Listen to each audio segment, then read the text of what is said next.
ክፍል 38 ሰረንጌቲ። እግዚአብሔርን በመተማመን የሚጠባበቁ ግን ኃይላቸውን ያድሳሉ፣ እንደ ንስር በክንፍ ይወጣሉ፣ ይሮጣሉ አይታክቱም፣ ይሄዳሉ አይደክሙም። ትንቢተ ኢሳይያስ ምዕራፍ 40 ከቁጥር 25 እስከ 31። ሰረንጌቲ የሚለው መጠሪያ ለጆሮዎ እንግዳ፣ ለልሳኖ ባዕድ ይሆን? በጥቂቱ ላስተዋውቁ። ምስራቅ አፍሪካ ውስጥ የሚገኝ በሰሜን ምዕራብ ታንዛኒያና በደቡባዊ ምዕራብ ኬንያ የተንጣለለ በዓለም ዝነኛ የሆነ ሰፊ የዱር አራዊትና የዱር እንስሳት መሰማሪያ ቦታ ነው። ስያሜው በማሳይ ቋንቋ መጨረሻ የሌለው ሜዳ ማለት ሲሆን ስፋቱ 30,000 ስኩዌር ኪሎ ሜትር ይጠጋል። ይህን አሃዝ በቀላሉ ለመረዳት ከስዊዘርላንድ የቆዳ ስፋት በጥቂት የሚያንስ፣ ከእስራኤል ምድር በመጠኑ የሚሰፋ መሬት ነው። በዚያ የሚኖሩት አራዊትና እንስሳት በአይነት የተለያዩና በቁጥር የበዙ ሲሆኑ የሜዳ አህዮች ብቻ ወደ 2 ሚሊዮን እንደሚጠጉ ይገመታል። ሰረንጌቲ የብዙዎችን ቀልብ እንዲስብ ያደረገው ስፋቱና በውስጡ የያዛቸው የዱር እንስሳት ብዛት ሳይሆን በዓመት 2 የሚካሄደው ፍልሰት ነው። ህልቆ መሳፍርት የሌላቸው የዱር እንስሳት ከጥር ወር ጀምሮ በለምለሙ የሰረንጌቲ መስክ የበቀለውን እየበሉ እየወለዱና እየተባዙ ተረጋግተው ሲኖሩ ይከርሙና ወራቱ ወደ ግንቦት ሲቃረብ የሰረንጌቲ ልምላሜ እየከሰመ የሄደ ሲመስል በሚሊዮን የሚቆጠሩ የሜዳ አህዮች፣ ሚዳቆዎች፣ ጎሾች፣ ድኩላዎች በጋራ 800 ኪሎ ሜትር አቋርጠው በተለመደው የፍልሰት ወግ ወደ ኬንያዋ ማሳይ ማራ ይተማሉ።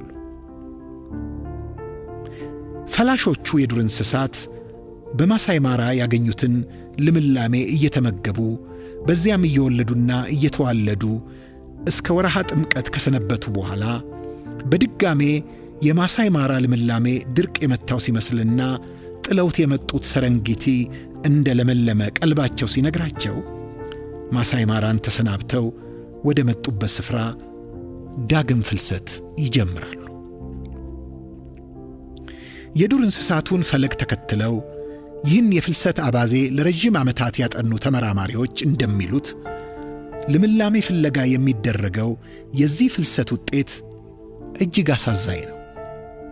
በጥማት በረሃብና በድካም በመንገድ ወድቀው በመቅረት እንዲሁም በናይል ወንዝ በሸመቁ አዞዎች በመበላትና በጎርፍ በመወሰድ 250,000 የሚጠጉ የዱር እንስሳት በየዓመቱ ያልቃሉ።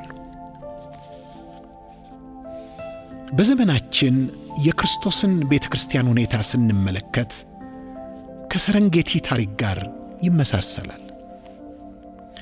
ድነን የገባንበት፣ የተጠመቅንበትና የቆረብንበት፣ ከወገኖች ጋር በክፉም ሆነ በደጉ ፍቅርን የተካፈልንበት ኅብረት በእኛ እይታ ድርቅ የመታው ሲመስለን፣ በሌላ ወገን በቅርቡ የተከፈተ ሰሞንተኛ ቤተ ክርስቲያን ሙዚቃው ሲነዝረን፣ ስብከቱ ሲጥመን፣ እንደ ሰረንጌቲዎቹ እንስሳት እኛም ፍልሰት እንጀምራለን።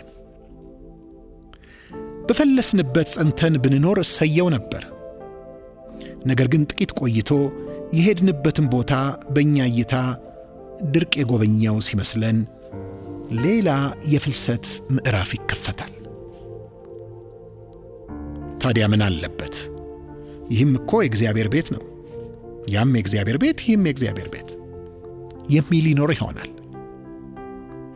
ችግሩ ከአንዱ ቤት ወደ ሌላው ቤት መሄዱ ሳይሆን እንደ ሰረንጌቲዎቹ የዱር እንስሳት በመንገድ ደክሞ የሚቀረው የአውሬ ራት የሚሆነው ቁጥር መብዛቱ ነው። ታዲያ ከዚህ የፍልሰት አባዜ ለመዳን መፍትሄው ምን ይሆን በማለት የሚጠይቅ አይጠፋም። መፍትሄው ሁለት ነው። አንደኛው አብረን የምናመልካቸው ወንድሞችና እህቶች በምርጫ ያገኘናቸው በምርጫም የምንለያቸው ሳይሆኑ በዳግም ልደት ለዘላለም የተጣመርናቸው ከአንድ አባት በመወለድ የተዛመድናቸው ቤተሰቦቻችን እንደሆኑ ማወቅ ሲሆን፣ ሁለተኛው በመካከላችን ችግሮች ቢኖሩ እንኳ የማይደክመውን የማይታክተውን ማስተዋሉም የማይመረመረውን ይልቅ ለደካማ ኃይል የሚሰጠውን ጉልበት ለሌለው ብርታት የሚጨምረውን የልምላሜና የበረከት አምላክ በስፍራችን ሆነን መጠበቅ ነው። ሁኔታዎች ሊለወጡ ይችላሉ። እግዚአብሔር ግን አይለወጥምና በስፍራችን ሆነን ብንጠብቀው እንለመልማለን እንጂ አንደርቅም፣ እንጠግባለን እንጂ በረሃብ አናልቅም። እንጸልይ። እግዚአብሔር ሆይ እንደ ሰረንጊቲ የዱር እንስሳት ምግብ ፍለጋ ከስፍራ ስፍራ ከመንከራተት አድነኝ። አንተ የሕይወት ምንጭ ነህና በስፍራዬ ሆኜ አንተን መጠበቅ እንድችል አስተምረኝ። አንተን በመጠበቄ ለራሴ ብቻ ሳይሆን አብረውኝ ላሉት ሁሉ የበረከት ምክንያት እሆናለሁና ምንም እንኳ በለስም ባታፈራ በወይንም ሐረግ ፍሬ ባይገኝ የወይራ ሥራ ቢጎድል እርሾችም መብልን ባይሰጡ በጎች ከበረቱ ቢጠፉ ላሞችም በጋጣው ውስጥ ባይገኙ በመጠበቄ ላይ እንድቆም አንተንም እንድጠብቅ ጸጋን አብዛልኝ። አሜን።